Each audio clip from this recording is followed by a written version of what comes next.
So what is up sa inyo guys, no? Ngayon ay January 2. Happy New Year po sa ating lahat. Balik trabaho na tayo ulit. Hindi ginawang holiday yung January 2. Sana lahat ng may New Year's resolution simula ng 2020 pa matupad na. Yung mga may New Year's resolution na pumayat, sana pumayat na. Yung mga may New Year's resolution na magpapayaman na, penge naman. Yan guys, pasok na tayo ngayon. Kahit nakakatamad talaga, sa aminin man natin at sa hindi, pero kailangan nating pumasok. Cute na yun ang sasakyan na to. Jetour Ice Cream. Parang pag pinasok mo sa NLEX, dili pa rin eh. Pero yun, cute. Kamusta yung mga baon ng mga pumasok ngayon, no? For sure yung baon natin, kagaya ko, yung baon o yung handa ba natin ng New Year, no? Aabot pa ata ng next week yung handa namin. Sobrang daming naluto, putik. Comment down below naman guys kung ano yung handa nyo na tumatagal, no? Aabutin ng hanggang Chinese New Year o kaya baka Labor Day pa. Pero dapat thankful pa rin tayo, no guys, kasi may nakakain pa tayo. Lalo na kapag hindi na panis, syempre yung natirang ulam ng New Year, no? Dapat thankful tayo kasi makakain pa rin natin. Kasi kung mapapanis yun, what if mag-cry na lang tayo? Kamusta mga New Year nyo guys? Ano mga wish nyo ngayong New Year, no? Ano yung ating mga hinihiling na mabago sa ating buhay ngayong New Year? O isa lang naman ang wish ko eh. World peace. Pwede na! Plastic ang putik. So joke lang guys.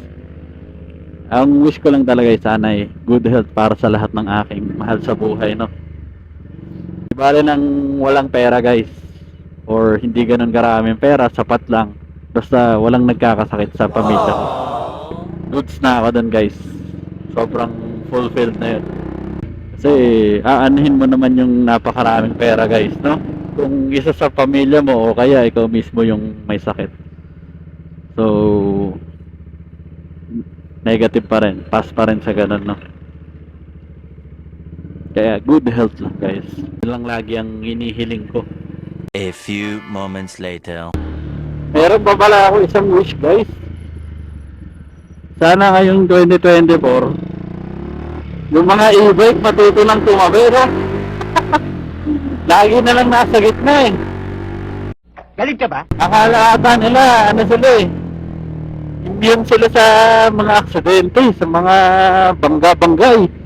Di totoo yan. Kaya sana yung mga naka-e-bike dyan, no? Mga makakanood na naka-e-bike, gilid-gilid. Bahala ka sa buhay mo. Oh, yun, alas 8 na. Kaya ito kailangan na natin bumilis. Baka magkaunang late pa tayo ngayong taon. Unang araw ng taon, late.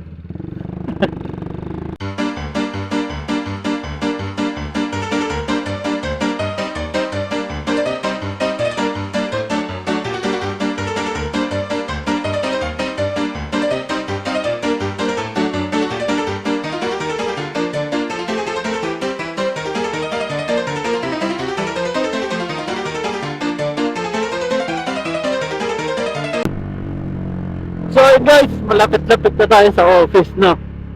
So mamaya na lang ulit uwian. Kita-kits tayo mamaya ulit, no guys?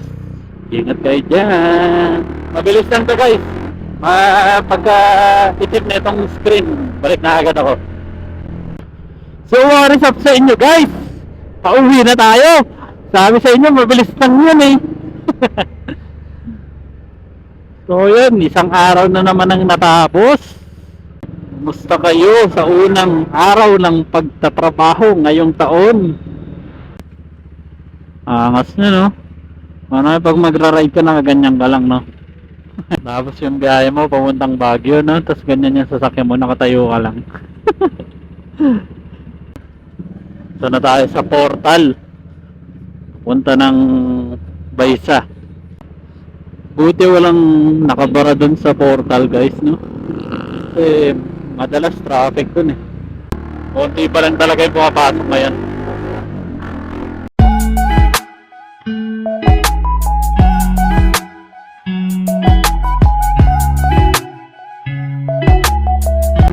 Wow! Wow! Wow naman! Wow! Wow! Sobrang luwag guys! Putik.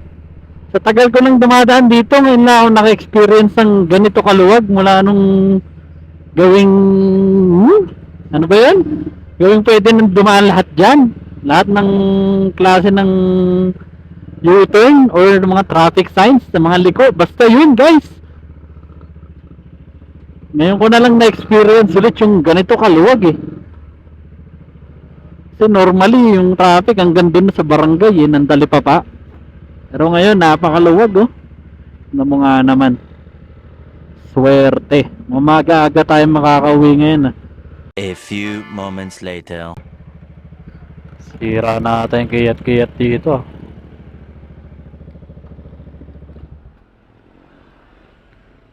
New Year pa ata ito eh. Lolab. Puro orange na lang daw, malalaki.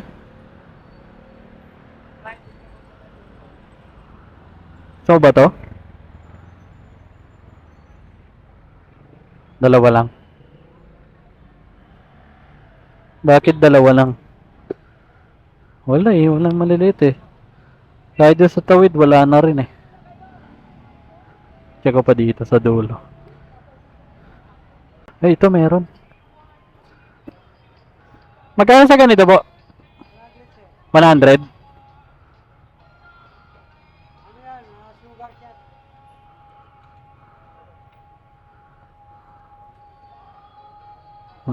Pero sobrang lambot.